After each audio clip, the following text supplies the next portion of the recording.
Sú tvoje skúsenosti so vzťahmi viac pozitívne alebo negatívne? Ak sú negatívne, pozri si toto video, v ktorom ti poviem niekoľko chýb, ktoré vo vzťahoch veľmi často robíme. Samozrejme, nikto z nás nechce vedome sabotovať vlastný vzťah, ale často sa správame spôsobom, ktorý našim vzťahom neprospieva. Prvá vec, ktorá je skutočne veľmi negatívna, je keď prinášame do nového vzťahu nevyriešenú minulosť. Samozrejme, že každý z nás prináša do vzťahu nejaké svoje minulé traumy, prináša nejaké negatívne skúsenosti, pretože toto je súčasť nás. Ale problém je vtedy, keď my sa z tých minulých negatívnych skúseností nepoučíme. To znamená, že my odchádzame z jedného vzťahu a vidíme, že na vine, že to skončilo, je partner. Ale v žiadnom prípade si nekladieme otázku, aký podiel na tom celom som mala ja. Ako som ja prispela k tomu, čo sa dialo a čo sa stalo. Pretože pokiaľ ty toto nevieš, tak nedokážeš absolútne si ani nájsť, že ako si sa správala, kde sú vzorce správania, ktoré tomu vzťahu neprospievajú a čo môžeš tým pádom robiť ináč. Práve preto je potrebné sa pozerať na to tým spôsobom, že vina je nielen na druhej strane, ale vždy som aj ja spolu zodpovedná za to, čo sa v tom našom vzťahu dialo. A možno si hovoríš, že nie, pretože určite to bol on. Ale to si treba uvedomiť, že my veľmi radi vidíme vinu niekde mimo nás. A my sme hrdinovia v tom našom príbehu. Ale v skutočnosti si treba skutočne priznať, že každý z nás prispieva k tomu, aký ten vzťah je, pretože tá dynamika vzťahu sa vytvára obidvomi partnermi. Takže je jedno, či to bolo práve to, že ty si napríklad nehovorila o dôležitých veciach, alebo si nemala nastavené svoje zdravé hranice, alebo si tolerovala príliš veľa, alebo si sa snažila získať pozornosť, lásku partnera práve tým, že si dávala príliš veľa. Toto všetko sú spôsoby správania, ktoré ti neprospievali a neprospeli ani vášmu vzťahu. A práve preto ty toto potrebuješ vedieť. Na základe tohto potom vieš, že ktoré veci už nemáš robiť v tom novom vzťahu, čo ti neprospievalo. A hlavne ešte predtým treba vedieť, že prečo som sa takto správala, pretože len tak vieš tie veci začať meniť. S týmto prvým bodom veľmi úzko súvisí aj náš strach z toho, aby sme boli zraniteľní, aby sme sa dokázali opäť otvoriť tomu druhému človeku, pretože my už prichádzame do toho nového vzťahu s tým, že ten nový človek nás môže zraniť ako ten predchádzajúci alebo ako tí predchádzajúci. A práve vtedy už prichádzame do vzťahu s tým, že nedôverujeme tomu druhému človeku. A už na ňo určitým spôsobom prenášame nejakú vinu tých predchádzajúcich partnerov. A to nie je správne, pretože ten nový partner je, dá sa povedať, ten čistý list a ty nemôžeš vedieť, ako to celé bude prebiehať s ním. Samozrejme, že ten nový partner ťa môže takisto zraniť, ale ty, keď ideš do vzťahu, tak nemôžeš ísť do ňoho s tým, že ten druhý človek ťa chce zraniť a že ťa zraní. Takže práve tu je potrebné vedieť, že pokiaľ ty sa chceš chrániť, nechceš toho človeka pustiť k sebe, nechceš ukazovať tú vlastnú zraniteľnosť, pretože tým riskuješ, že budeš opäť zranená, tak v tomto prípade absolútne nevytváraš podmienky na to, aby ste vytvárali to silné emocionálne spojenie. A určitým spôsobom sa správaš ako emocionálne nedostupný partner. Takže potom sa netreba čudovať, ak končíš vo vzťahoch s ľuďmi, ktorí sú emocionálne nedostupní. Lebo je to práve preto, že aj ty si emocionálne nedostupná a tú tvoju nedostupnosť spôsobuje práve ten tvoj strach. To, že sa chceš chrániť, že už nechceš prežiť to, čo si prežila predtým. Ďalšia chyba, ktorú robíme, je tá, že nevidíme svoju vlastnú hodnotu. Často sa podceňujeme a hovoríme si, kto by už len mňa chcel, kto by už len mal záujem o mňa. Nie som dostatočne dobrá. Nemám možnosť si prakticky vyberať. Ak nechcem byť sama, tak musím byť s tým človekom, ktorý prejaví záujem. A samozrejme, na základe toho, že máme takéto limitujúce presvedčenia, tak tým pádom sa uspokojíme aj s partnerom, ktorý sa k nám nespráva dobre, ktorý nenaplňa naše potreby. A robíme to práve preto, lebo sa bojíme, že zostaneme sami. A práve tu si treba uvedomiť, že či ti stojí za to byť vo vzťahu s človekom, ktorý skutočne nenaplňa potreby, ktorý skutočne nie je taký, akého by si potrebovala, aby si s ním dokázala byť šťastná. Pretože ak si tam len z toho dôvodu, aby si nebola sama. Tak samota nemá byť taký ten hlavný impuls preto, aby sme išli do vzťahu. Ďalší problém je, keď vidíme vzťah ako nejaký ten svoj životný cieľ. Vidíme vzťah ako niečo, čo nám, dá sa povedať, zázračným spôsobom odstráni tie problémy, ktoré teraz máme. Tie pocity, ktoré teraz máme. Tie pocity nespokojnosti, keď sme single napríklad. Keď máme pocit, že s tým partnerom to bude iné, bude to oveľa, oveľa lepšie. A samozrejme, ono to môže byť lepšie, keď nájdeš vhodného človeka k sebe. Ale v žiadnom prípade nemôžeš na ten vzťah klásť také tie nereálne očakávania, že ten vzťah zázračne vyrieši všetko, čo teraz ti chýba. Že ten vzťah priniesie do toho tvojho života to šťastie, to naplnenie a odstráni tie problémy, ktoré možno práve teraz, keď si single, prežívaš. Pretože v prvom rade je potrebné, aby si sa ty sama naučila si poskytnúť to, čo by si chcela. A v tom vzťahu to budeš dostávať potom duplovane od druhého človeka, čím to nadobudne úplne iný rozmer. Ale jednoznačne nemôžeš si postaviť vzťah ako nejakú modlu a všetko ostatné prakticky jej podriadiť. Ak si už vo vzťahu, tak často robíme chyby aj v tom, že začneme úplne uprednostňovať vzťah. Začneme uprednostňovať všetko, čo sa týka vzťahu a seba potláčame úplne dozadu. Toto je veľký problém, pretože toto je najlepšia cesta na to, aby sme stratili sami seba. Prestávame robiť veci, ktoré nám robili radosť, ktoré nás zaujímali. Prestávame sa stretávať s ľuďmi, ktorí boli pre nás zaujímaví, ktorí prakticky dodávali nejaký nový rozmer nášmu životu. Pretože máme pocit, že nemáme na toto všetko čas a že keď už máme trebárs ten vzťah, tak musíme sa mu naplno venovať. A samozrejme, keď sme vo vzťahu, tak musíme sa mu venovať. Musíme pracovať na tom vzťahu.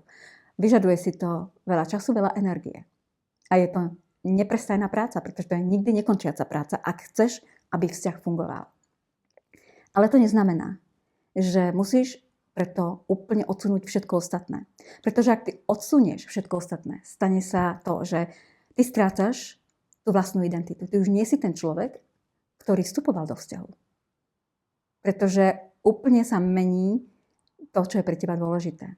Čomu sa venuješ. Čomu venuješ svoj čas. A práve preto je potrebné, aby si toto prehodnotila. Pretože vzťah ti veľmi veľa vecí dá. Ale samozrejme ten partner ti nemôže dať úplne všetko, čo by si chcela. A človek potrebuje mať život vyskladaný z rôznych pilierov. A práve vtedy dokážeme prakticky brať z tých rôznych pilierov a nie sme odkázaní len na ten jeden zdroj. Čím, keď toto robíme, vytvárame veľmi veľký tlak na samotného partnera a samozrejme potom on sa necíti dobre vo vzťahu s nami. Ďalšia chyba, ktorú robíme, je veľmi podobná a to je to, že preberáš na seba všetky možné úlohy. Všetko zariaďovanie, všetko vybavovanie, všetky tie aktivity. A ty chceš mať tie veci pod kontrolou, pretože ich rada máš pod kontrolou. A nedávaš priestor partnerovi. Tým pádom ho zatláčaš do určitej pasivity. A potom sa čuduješ a možno si nespokojná, že veď on nič nerobí a všetko je to na mne. Ale si neuvedomuješ, že dynamika vzťahu sa utvára prakticky hneď na začiatku. Na začiatku, ako komunikujete o tom, ako budete spolu fungovať, keď sa rozhodnete, že chcete byť spolu. Pretože práve tu je dôležité, aby ste si to nastavili, aby ste boli obaja s tým spokojní. A pokiaľ ty vedome niektoré veci na seba berieš a berieš na seba príliš veľa, tak je úplne normálne, že ten druhý človek z toho vycúva. Práve preto je potrebné prehodnotiť aj túto vec. Pretože niekedy absolútne to neznamená, že ten partner je lenivý, že sa mu nechce. Ale je to práve preto, že ty si to takto nastavila. Keď nikto o to vlastne nežiadal.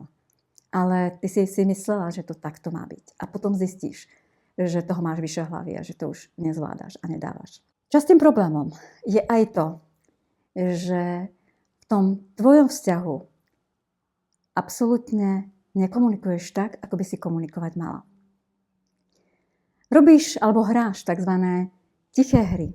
Čo to znamená? Znamená to, že nehovoríš o problémoch, ktoré ťa znepokojujú. Pretože si myslíš, alebo aj vieš, že budú spúšťačom nejakej negatívnej reakcie partnera. A preto radšej zostávaš ticho. zametáš určité veci len tak pod koberec. Pretože mier a pokoj vo vzťahu je pre teba veľmi dôležitý. A samozrejme, každý z nás chce pokoj vo vzťahu. Ale pokiaľ ty vidíš nejaké veci, ktoré sa ti nepáčia, s ktorými nie si spokojná, treba tieto témy otvárať. Treba ísť do tých nepríjemných rozhovorov, aby o tom partner vedel. Samozrejme, treba vedieť, akou formou viesť takéto rozhovory, aby to tá druhá strana bola ochotná prijať. Ale jednoznačne, tvrdenie alebo tvárenie sa, že všetko je v poriadku, nemám žiadny problém, absolútne nie je tá správna cesta, pretože čo to spôsobuje? Ten partner možno si myslí, že je všetko v poriadku. Ale ty vieš, že nie. Pretože to sa v tebe hromadí. Nespokojnosť sa hromadí. A keď si stále viac a viac nespokojná, tak to sa potom podpisuje na tvojom vzťahu k partnerovi. Pretože ty zrazu cítiš, že stále rastie tvoj hnev voči nemu. Že on možno niektoré tvoje potreby nenaplňa, ako by si ich chcela mať naplnené. A keď narastá ten tvoj hnev, tak toto sa potom premieta do iných oblastí vášho života. Samozrejme, že to sa podpíše aj na tom, že odmietaš nejakú fyzickú náklonnosť tomu partnerovi, pretože absolútne necítiš to emocionálne spojenie, pretože toto všetko sa vytráca. Vy sa odpájate.